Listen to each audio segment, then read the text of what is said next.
Salam kesejahteraan, salam kebebasan nggih buat dulur-dulur semua. Ini yang akan saya bahas ini mungkin sedikit ekstrim dan kuping sampean paling langsung panas nggih. Ya dibuat inspirasi saja. Kalau kira-kira panas ya tidak usah langsung di-skip nggih.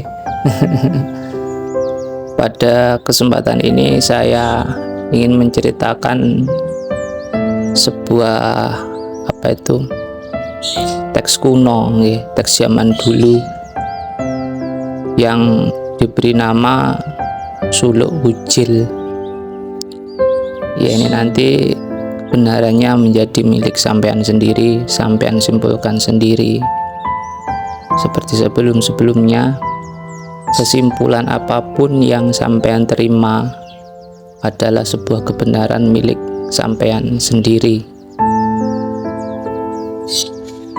Suluk Wujil ini merupakan karya sastra dari mistikus Jawa pada abad ke-16 Masehi nggih.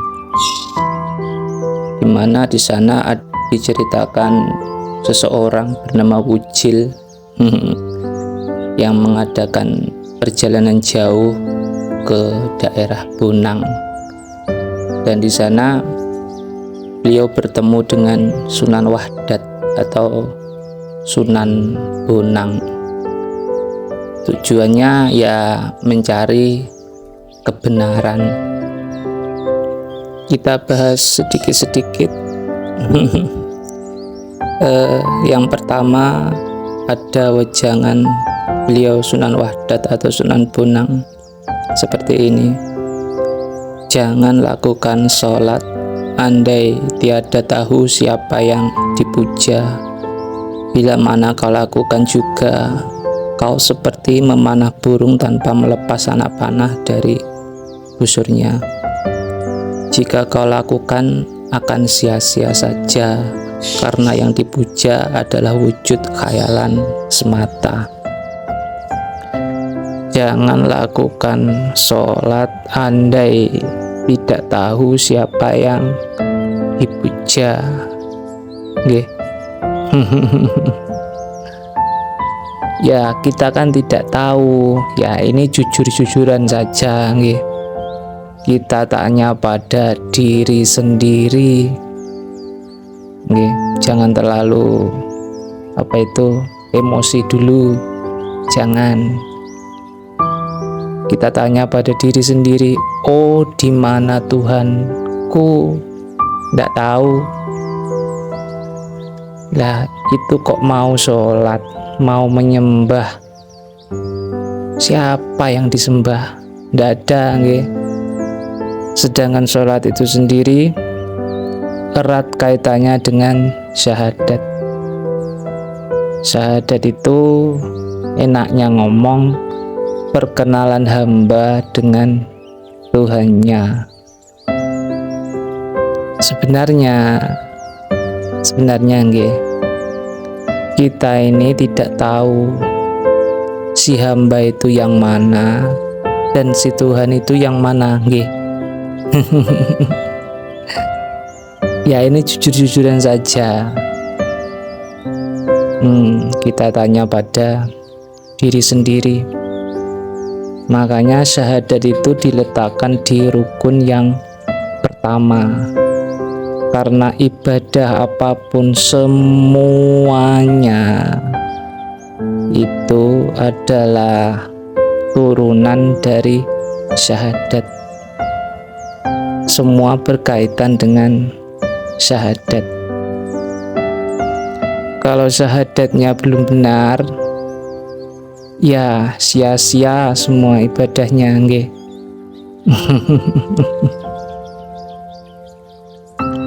Pengetahuan kita tentang Tuhan itu hanya sebatas nama dan khayalan-khayalan pikiran kita sendiri.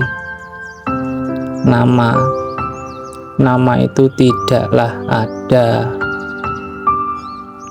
Saya bernama Bejo, Nama Bejo itu bukanlah saya.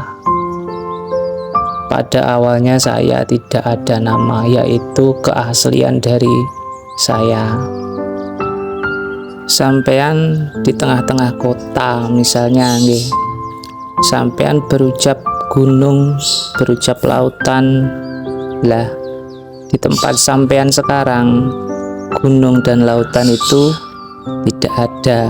Yang ada hanya kata gunung dan kata lautan saja. Seperti itu kira-kira pendekatannya tentang nama. Yang dipuja hanya khayalan sendiri.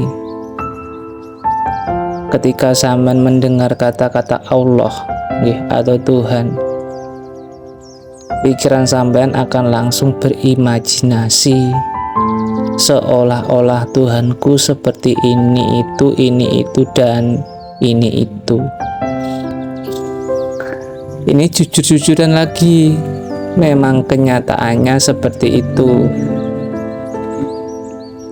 Tapi ketika kita memasukkan mencoba jujur, pikiran kita akan menolak mentah-mentah. Karena apa? Egonya yang sangat kuat. Pikiran itu pengennya selalu benar. Semua hanya imajinasi pikiran itu sendiri. Tuhanku seperti ini, Tuhanku seperti itu. Kemungkinan, semua hanya kemungkinan si pikiran itu sendiri. Jadi ya ibarat mau memanah burung, ya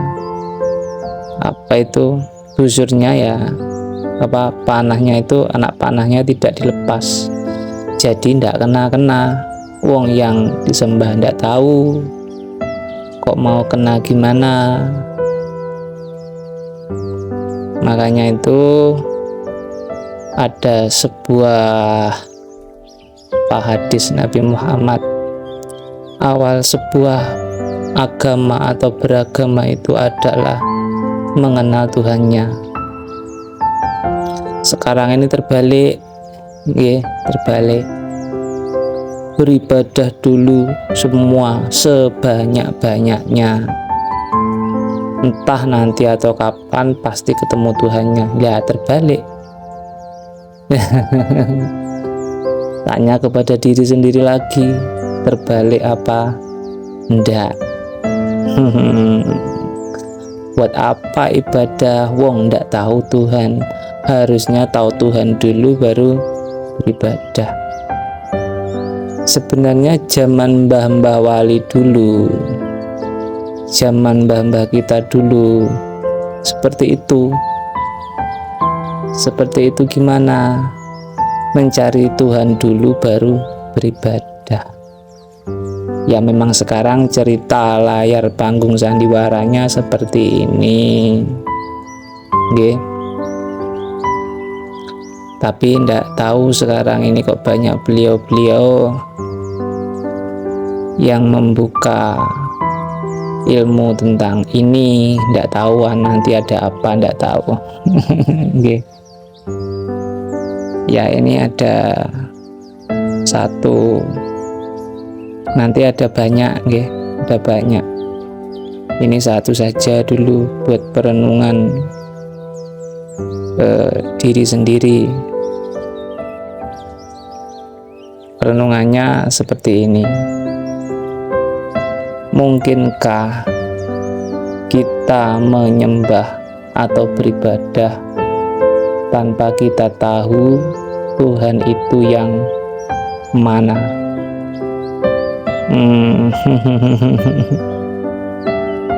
Ya soalnya kita ini belajar pada beliau-beliau yang belum tahu. Jadi ya ndak karu-karuan, hanya ilmu fisik, ilmu untuk sembah raga, bukan sembah rasa. Jadi segala sesuatu itu dinilai dengan raga saja, sedangkan ilmu fisik itu tidak ada hubungannya dengan Tuhan atau Allah. Allah itu tidak akan bisa digapai, dicapai, ditemui kalau dengan hukum fisik. Mentok nanti akan gila karena si akal tidak mampu menjangkaunya, tapi terus dipaksa.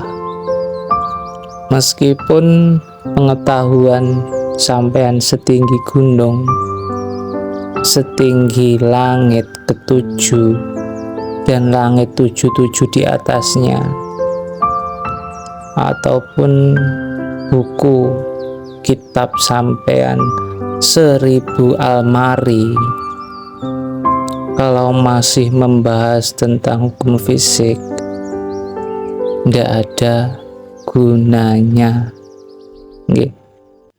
Sama sekali tidak ada gunanya kalau membahas tentang Tuhan.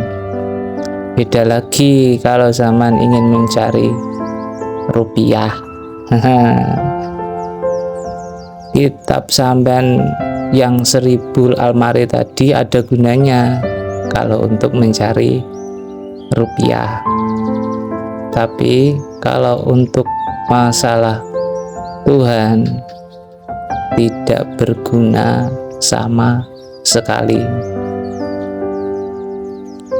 Dan pada saat ini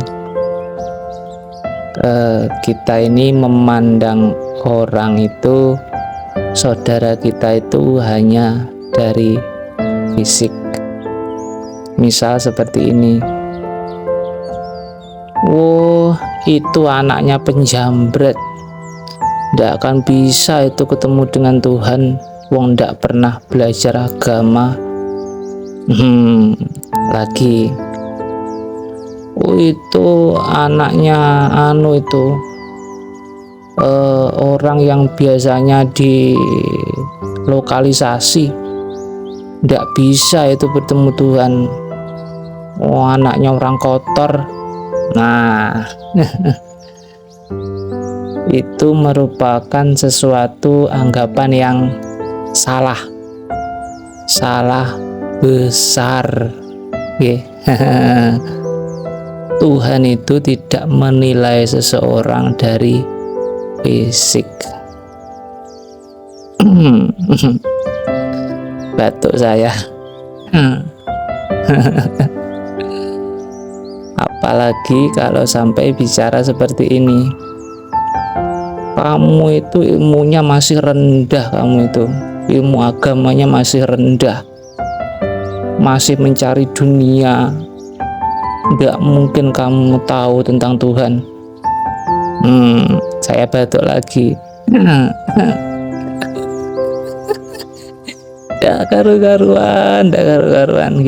Salam kesejahteraan, salam kebebasan.